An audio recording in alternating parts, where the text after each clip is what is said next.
Mic शुक्रिया। Mic मेरे अल्फाज बंटवारे के नहीं बल्कि इत्तेहाद के हैं। मेरे अल्फाज मायूसी के नहीं बल्कि एक उम्मीद के हैं।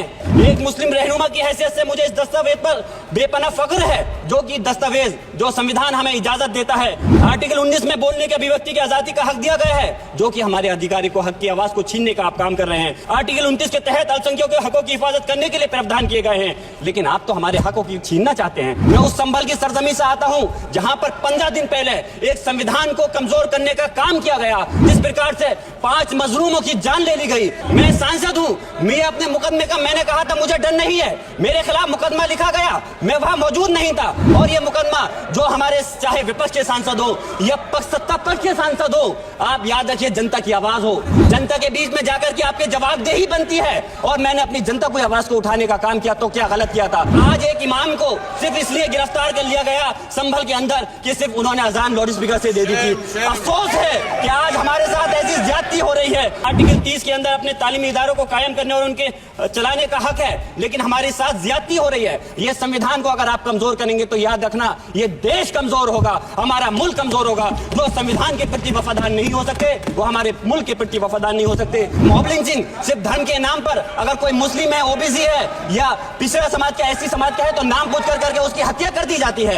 अगर कोई हम कुछ बोलते हैं तो हेट स्पीच करके मुकदमा दर्ज कर देते हैं। और जो हमारे धार्मिक आका हमारे सल्लल्लाहु अलैहि वसल्लम की शान में गुस्ताखी करता है, उनके खिलाफ कोई कार्रवाई नहीं।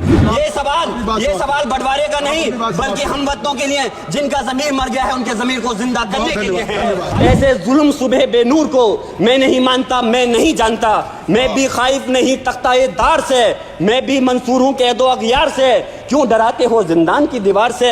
जुल्म की बात को, जहल की रात को मैं नहीं मानता, मैं नहीं जानता।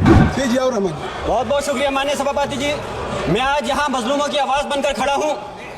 उन करोड़ों भारतीय मुसलमान और अल्पसंख्यकों की जद्दोजहद और हक की बात करना चाहता हूँ, जो इस देश का अटूट हिस्सा हैं। मेरे अल्फाज बंटवारे के नहीं बल्कि इत्तेहाद के हैं। मेरे अल्फाज मायूसी के नहीं बल्कि एक उम्मीद के हैं। ऐसी उम्मीद जो कि हमारे इस देश को जोड़ना चाहती है। हमारे संविधान को बनाने के लिए हमारे बाबा भीमराव अंबेडकर साहब, मौलाना अबुल कलाम आजाद साहब, डॉक्टर जाकिर हुसैन साहब ने मिलकर के इस संविधान को बहुत मेहनत के साथ बनाया था। ये सिर्फ किताब की शक्ल में देने के लिए नहीं है। आज संविधान के उस पर मैं कहना चाहता हूं कि भारत का संविधान इंसाफ, आजादी और भाईचारगी की जिंदा गवाही है, और ये गारंटी देता है कि नागरिक हर मजहब, जात या नस्ल पर इज्जत के साथ गुजार सकते हैं जिंदगी। लेकिन अफसोस है, एक मुस्लिम रहनुमा की हैसियत से मुझे इस दस्तावेज पर बेपनाह फख्र है, जो कि दस्तावेज जो संविधान हमें इजाजत देता है। आर्टिकल 15 के मुताबिक किसी भी नागरिक को मजहब, जात, लिंग, नस्ल या जन्म के स्थान पर भेदभाव नहीं किया जाएगा।